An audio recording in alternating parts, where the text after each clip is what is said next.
You started out with a really big smile. I love that in an interview. I do try to smile as much as I can. Well, you should. This is the Bart Show. I'm looking for the world's most interesting people, and you might just be the top. How do we find out? Well, we talk. Okay. Ariela Moscowitz, you are fascinating because you really have a heart. Oh. I do comedy and write self-publics, and I think I make a difference, but you literally are working in the trenches in domestic violence and trying to make a difference and helping people in sex situations and in human trafficking. I just feel like humbled in your presence. Oh, that's so kind of you. It's interesting. Maybe you're also a psychic or a fortune teller because I don't currently work in domestic violence, but I did for a number of years. Well, I wasn't a fortune teller, but my producer handed me a bio. And it seeps in my brain, internet, right? And I'm like, okay, this is who I'm talking to. So you used to be a saint, now you're not. Right. Is that fair?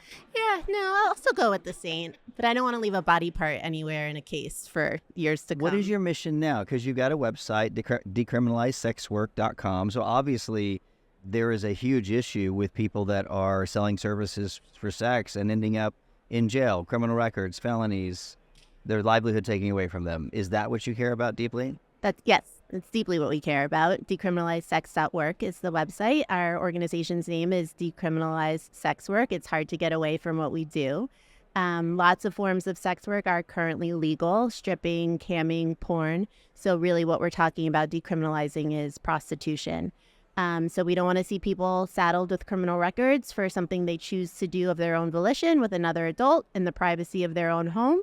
And also we know that decriminalizing consensual adult sex work is the best way to combat trafficking and exploitation in the sex industry. There's lots of evidence that tells us that. So just to parallel that, I lived in California for years, and when they did decriminalize marijuana, prices went down, quality went up, shops opened up. As far as I know, no one's ever, got overdosed on marijuana, and there was no more black market marijuana, no ODs, nobody's laced with LSD. That seemed to be like a pretty good solution. Big market demand. Everybody wanted marijuana since the 60s, right? They decriminalized it. Now it's a functioning billion-dollar business, and there's nobody dropping off marijuana at your apartment at 5 a.m. Is it a similar situation where the society just takes years to realize that this isn't so bad, and there's a market, there's buyers, there's sellers, and why would you continue to do this in an old-fashioned way?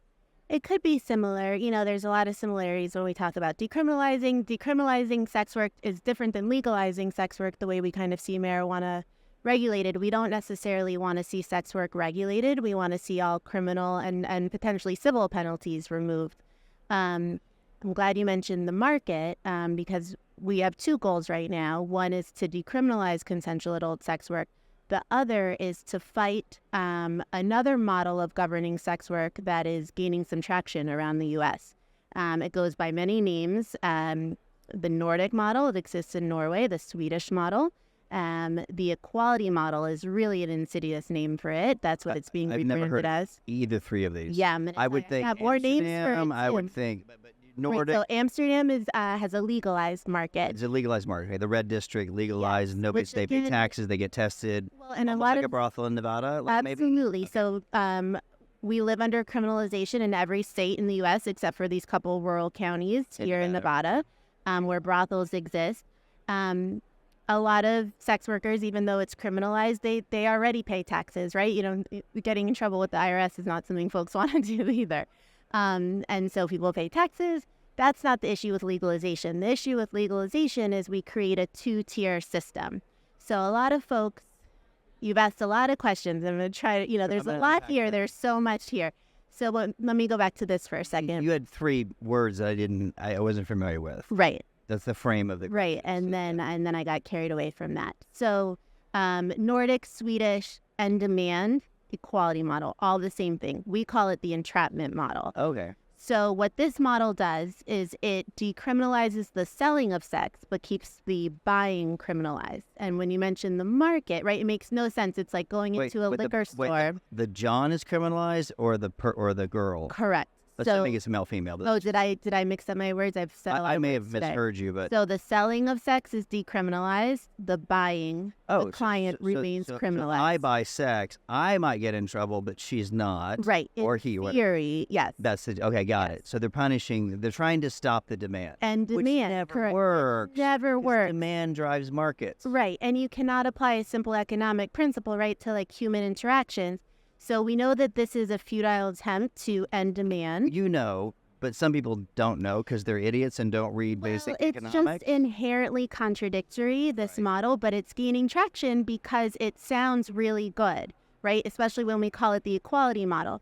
And it goes back to this fundamental principle that we agree with, that we don't want to see folks arrested for selling sex. They can't work and their whole life is disrupted because when they're 18, they're like, I got to pay my rent. I did it once and now my whole life is ruined. Right. But they're still existing in a criminalized arena. And when you're dependent on somebody who is nervous about getting arrested, they hold all the cards. So where I started was we have two goals. We want to decriminalize consensual adult sex work, and we want to fight this, I'll call it the equality model, even though that drives me wild because there's nothing equal about the equality model. But we saw equality model bills introduced in Maine, New York, and Massachusetts last year. We also saw decrim bills introduced in Vermont and New York. And the model is gaining traction because a lot of second wave feminists, the same folks who fight for bodily autonomy as it relates to abortion, but not as it relates to sex work, have decided that all sex work is inherently exploitative. We know that it's not. So they want to save these women who they also want to have autonomy. It's all inherently contradictory. Well, that's interesting. But basically, even if someone's like, hey, you know what my mission in life is to sell services and I love it. They're like, no, you're obviously brainwashed. We need to save you. Correct.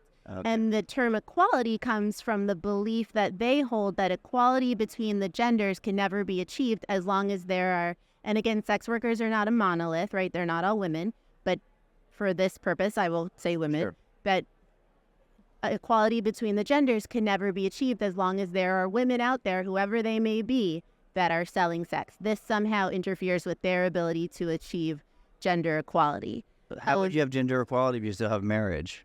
And someone makes more money than someone else. Well, I talk about it all day, every day, and all I see when I talk about it is a bunch of arrows going in different directions in my head because none of it makes any sense. But what I will tell you that does make sense, and it's why we need to defeat it, is there's tons of evidence out of Sweden, Norway, Ireland, places where this model exists, that it does nothing to fight trafficking or exploitation, and sex workers continue to be assaulted, violated, exploited. I just said they also do, they may not be able to arrest them for prostitution, but they'll arrest them for lots of other things. And how do they get to their clients? The folks they do want to arrest, they surveil the sex worker. In Norway, So now they're having their rights and their privacies. More than that, Norway, which, the Nordic model is the primary term for it because they're the first to do this. Actually, Sweden was the first, I think, in 93. But Norway had an actual government program called Operation Homeless, where police, after they determined that somebody was selling sex, would go to their landlord and say, hey, did you know you're profiting off prostitution? And you can be arrested for running a brothel because you're renting this apartment to somebody who engages in sex work. And people would be thrown out of their home mid-meal, out on the street. So we can say we're trying to save these women, but we're throwing them out on the streets. That's really weird because those countries seem to be more socialist and more like have a safety net for humanity. I'm not a big fan of socialism whatsoever, but the general term is everybody gets free education, everyone gets food, no one's going to starve. But if you're going to sell sex, you're homeless. And we'll say that we care about you, right? We will say that we're doing this to quote unquote save you or not saddle you with a criminal arrest record. But we're going to find lots of other ways to make your life miserable because it's not really about that. It really comes down to we don't really want people to be doing this. Is it a moral argument that says we want morally righteous people in our community, and if you don't fit that model, we'd like you to go elsewhere? And does it come from a religious place? It comes from a judgment place? It comes from a lack of tolerance? All of the above. Right. So we know that laws around prostitution in this country all go back to racism, to misogyny. They're all based in ideology and morality. They're not based in fact. They are not based in reason. They are not based in evidence. Right. So, yes, all of the above. So it's the oldest profession, but because it's been on the books for so long, if someone's in office and someone would have to basically raise their hand and say, hey, I'm for prostitution being illegal, which risk them being kicked out of office by the churches in their community. So it becomes a whole political thing of like, who was it that Giselle, what's her name, that got arrested with Jeffrey Epstein? Like that idea. I know that's a horrible story, but there must be hundreds of people that facilitated exchanges and has all the phone numbers of all the judges and all the policemen and all the other people, and there's a lot at risk. Absolutely. To agree with you. They're like, you can't turn over that black book because the buyers are also the people on the city council. They're also the people in church. It's like the people who watch porn. You're going to look around here and no one will raise their hand, but 60% of their porn browsers have something on it. Right. There's this whole double standard in a society where people can't admit to what's up. As it relates to porn, you can have sex in front of a camera and it's legal, but if you have sex and there's no camera there, it's not legal. You have it in front of a camera if someone pays you, right? Right. But if it's in front of a camera, then it may not be legal. Well, and when you go back to talking about politicians, we have laws against all of these things, right? We have revenge porn laws in, I think it's 26 states now, and the District of Columbia. We have laws against trafficking. We have laws against child sexual abuse material. And when we go back to politicians wanting to curry favor, right, like trafficking is the moral panic du jour. Where trafficking happens, it's a horrific human rights abuse, and we want to see traffickers absolutely brought to justice. But 90% of trafficking that happens around the world happens in labor sectors other than sex. So this... wow, that's an interesting statistic. It's a huge number, right? So this overemphasis on trafficking in the commercial sex industry is to the detriment of 90% of the people being exploited around the world. For agricultural means and domestic help means and other nail salons, restaurants, agriculture. Wow. And so, we see this intentional moral panic created around trafficking, and people tell us what it looks like. It doesn't look like Taken, Liam Neeson. It might here and there, but not really. But generally, there's not some guy in a yacht with 4 stolen women from Europe. That's not the typical scenario. No. And, when it happens into the commercial sex industry, it's usually a relationship. It happens over time, and it's terrible, and we don't want to see that happen. But we know that where sex work has been decriminalized, folks who are being exploited and trafficked can come forward to say this is happening, and people around them engaged in sex work consensually can also come forward to say that it's happening without fear of arrest. We know that folks trafficked, and we won't use the term sex trafficking, it's propaganda, but we know that folks trafficked into the commercial sex trade are on average in this country arrested 7 times before they escape exploitation. What does commercial sex trade mean versus... what was that word? So stripping, prostitution, just sex for money. But they're voluntarily doing it in the beginning. Yeah. Okay, so when arrested 7 times, then they quit or they die. They quit, they die, or they finally escape exploitation. I got it. Our laws are not structured to actually address the issues around trafficking. So when we go back to what you were talking about, related to politicians, it made me think for a second that I wanted to mention. This is our moral panic du jour, right? Trafficking. And it is a horrible, horrific thing. I don't mean to downplay that. Right. You're not saying don't do something about it. But we have politicians who will slap together, it's generous to say they're well-intentioned, but hastily written, slap together these laws that are really solutions in search of a problem. And so then they can say, hey, guys, look what I did about trafficking. Well, they did nothing for trafficking. And everything to hurt consensual adult sex workers. In 2018, SESTA FOSTA was signed into law. Are you familiar with SESTA FOSTA? You want me to tell you a little bit about it? But 60-second version, yeah. No, I'll try. All right, so SESTA FOSTA basically fundamentally changed the way the internet works. Section 230 of the Communications Decency Act, which says that platforms can't be held liable for what folks post on them. Got it. Okay, got it. So that's what shut down Backpage. Platforms couldn't handle the potential liability. Right, Backpage, Craigslist, all that. Yeah, erotic services. So it sent everyone underground, the buyers and sellers. Yeah, sex workers are incredibly resilient, had figured out ways to conduct their business safely online. And for After $5, we're going to give you those links to all the secret pages. I'm kidding. Yeah. I don't know where they I need are. $5. No, they don't exist anymore. That's the Okay. problem. But sex workers were pushed back out onto the streets, and the government Physically on the streets. Craigslist was safe. Backpage was safe. Backpage, and then now You're back out on the streets, and the Government Accountability Office in 2021, 3 years after it was enacted, concluded itself it was an abject failure. There was one prosecution for trafficking under it. So it did nothing to fight trafficking and everything to punish consensual adult sex workers. that's good. We're going to take a short break. I want to come back and I want to ask more about you. I want to see how you got into this. And you're so nurturing. You're so passionate. I love that. You're watching The Bart Show. One of the world's most interesting people is right here. I'm going to call you Ariela. I like that name, Ariela, because that's your name, right? Ariela. See, I missed it. That's okay. I'm used to answering to I'm going to call you Ariela. Well, that is my name, so I'd appreciate it. We'll go back. Hey guys, I hope you're enjoying the podcast. My name is Bart Baggett.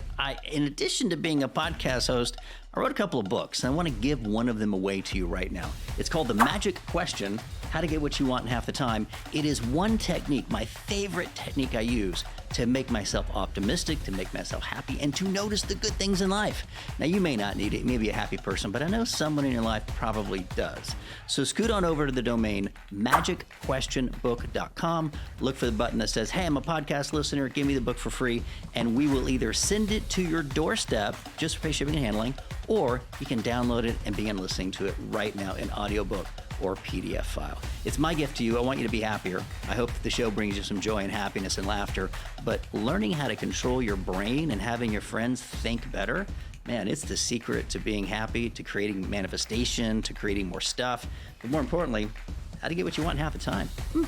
Pretty cool title. magicquestionbook.com. Look for the, hey, I'm a Bart listener. Give me the book for free. And thanks for listening. Back to the show.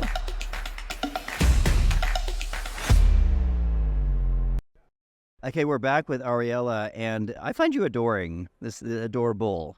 Okay. And you're such a passion to make a difference for a cause a lot of people would pretend to put their head in the sand or not know.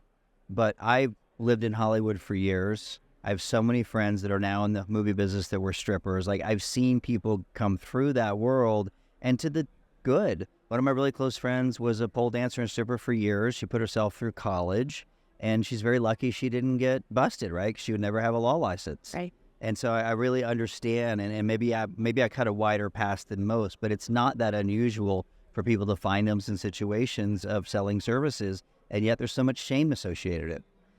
How did you find this passion? Did you find yourself at 18 with that choice to go into that profession? Tell me your path. I'm not a sex worker. I haven't been, not ruling it out for the future. Never say never. But I've always wanted to, I don't even want to say help, because it's not really, it's working with people to make a difference. I worked in immigration for years. As you mentioned earlier, I worked in domestic violence shelters for years. And, I'm just fully aware that the structures we have in place in this society really leave a lot of people out in the cold. And, when you grow up with a certain amount of privilege, you think laws are really written to keep you safe, because you haven't had to interact with law enforcement a lot because you have a certain amount of privilege. But then you realize that a lot of these laws are they're not meant to keep people safe, and they actually make things more dangerous for people, which is what the criminalization of sex work does. So you're in your early 20s. You're interacting in these institutions like immigration. Who was the first person you met that went, "Oh my God, system is so unfair"? Like, is there a person you can think of? You can use a fake name, but like there must be someone that went, "Wow, this is not her fault. The system is broken." Yeah, well, I was the one who said that. Well, I realized that I don't think I'm the first one. But I was working in a shelter for unhoused women and children in West Philadelphia.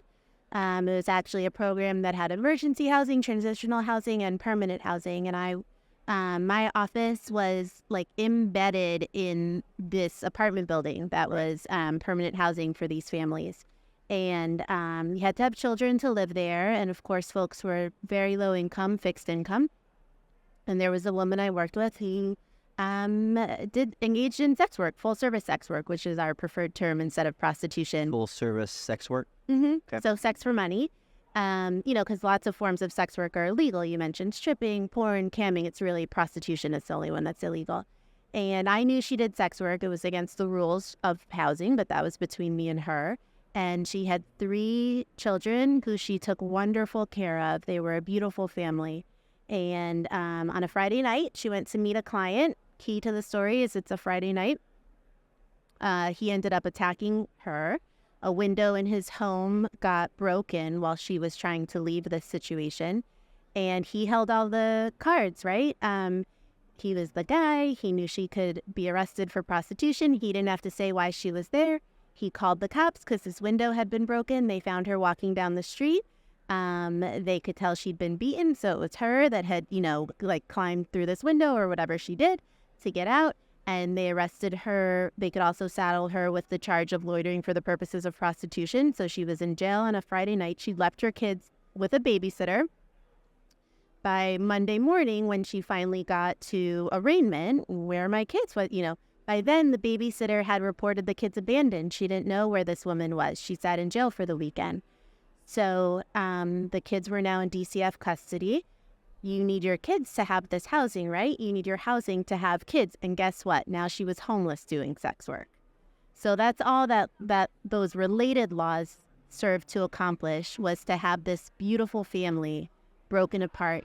And there were a lot of things I could do to help people, to work with them. That's why I was there. We did job training. We helped connect people with services.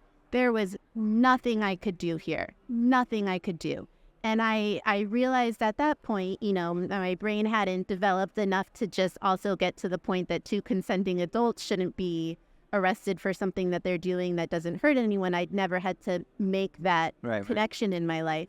But this is close to 20 years ago, and so it's something that I've been passionate about since then, because I saw how devastating it was, and she was doing it to give her kids a better life, right? She engaged in sex work because she wanted to be home with them after school. And that's why a lot of folks engage in sex work. When we talk about sex work, we talk about it on a spectrum from choice to circumstance to coercion. Coercion obviously being trafficking. Choice being I could do anything in the world that I want to do and I choose to do sex work. Circumstances where most people fall, right? And it's important to note that there still is choice there. Right. It may not be your first choice for income, but it might be your best choice at the time. And in her situation, it was her best choice because she had a part-time job during the day while the kids were at school. It wasn't enough money. Sure. And then she was able to pick them up, spend the afternoon with them, pay for a babysitter, and go make huge chunks of cash. Right. That allowed her to give her kids a better life. From a buyer who wanted to give her huge chunks of cash in a... Well, and she would, so a lot of folks, engage in sex work who are disabled because they can work at, for huge chunks of time and then rest for huge chunks of time. And so that has gnawed at me for years. As you mentioned, I've worked in domestic violence shelters around the country. Before I joined Decriminalize Sex Work, I was at a nonprofit immigration law firm. Are you a lawyer? For years. No, I just play one on TV sometimes. No. I find myself surrounded by them everywhere. Both my parents are lawyers. I've worked at the law firm. I can speak attorney, like as an expert witness. Most of my clients are attorneys, and so we talk. You're an attorney, right? And I'm like, no, I'm not. Oh. Like I'm actually not an attorney, but I can speak attorney. Yeah, people are surprised that I can. And I generally like them, like all the attorney jokes, but I've generally found them. At least my clients have been very even-handed. I think lawyers are going to save the world now. We've interviewed a lot of lawyers. There's a lot of things that the system can do. And the people that move that are lawyers, and most senators and congressmen were lawyers because it's about law. Right. And as much as you want to hate lawyers, these systems we're talking about can't be changed from the outside. You've got to have the lawyers, you got to have the elections, you got to have people like you putting stuff on the ballot and then convincing them that it's a good idea. Right. And for you, taking the shame away and the stigma and having people come to the table in honest conversation. And that's probably one of the biggest issues that you've got is the Johns aren't honest. The women are shamed, and it's hard to have that conversation publicly, which is why we're having it. Right. Well, and I'll tell you too. John's is vernacular. We like clients. We say clients. I'm such a jerk, but because I'm not. It's okay. No, I'm happy to be able to teach someone something every so often, even if it's this is about all me John watching and too Wyatt. much Criminal Minds and CSI. Well, and that goes back to the destigmatization of it, right? We see on all, name a show, there's actually a movie that just came out, but name a show where you see someone, where you see a sex worker doing anything other than being murdered or being a drug addicted criminal, right? So we're destigmatizing, we're decriminalizing. And I had one more thought that I felt like was really important that I just wanted to share with you, but then you said CSI and I It'll come back to you. It'll come back to you. So I want to look at your writing because I found you so nurturing, and I've had other conversations with people whose mission was to decriminalize sex work, but they were from the industry. They were 18, they started turning tricks, and they were, I wouldn't say, just a different perspective. But you're super nurturing, and you're really honest. Sex workers are really nurturing, too. That's part of it. Well, from what I learned in the last interview, girlfriend experience are really nurturing. Dominatrix are not. You're right. I I'm wanted just saying, to point that out, but that's there's a distinction a different type of I'm learning nurture. so much. A different type of nurture that Dom Nurture me. Yeah. Again, sir, I just don't feel like that's If nurture. you want it, though, it's consensual. I really not don't. for you. No, I'm just saying. I will give it to you. I've learned something about my preferences in this short time at this conference here. No, you're honest and you can keep a secret and you're very selective socially and sexually. Are you married? You seem to be very monogamous minded and very... God, what do you... I'm divorced. Okay. But you're secretly... Well, I mean, it's funny because sex is your business, but you seem to be a normal functioning relationship. I just want to do this to you for saying that, right? Because even for a lot of folks who sex is their business, you wouldn't know. Like when you said you did strippers, everyone knows a sex worker. Everyone knows a sex worker. And it's because of the shame and the stigma that people can't tell you that they're sex workers. I got it. So everybody knows a sex worker, but some people just don't know. Nobody wants to talk about it. And people risk a lot by talking about it. They risk having their kids taken away. They risk losing their family. They risk losing, quote unquote, whatever vanilla job they might have. Sure. And we know, I guess this is where I'll point out, we know sex work isn't inherently degrading or exploitative. It's also not dangerous. It's the criminalization of it that makes it dangerous. That's great. Did you think of that last thing that you wanted to tell me? It probably was in there. Okay, well, if not, we'll bring you back because I liked having you around. Okay. You're really fun. Let's talk about your website, Ariela. It's Decriminalize Sex Work is your Instagram.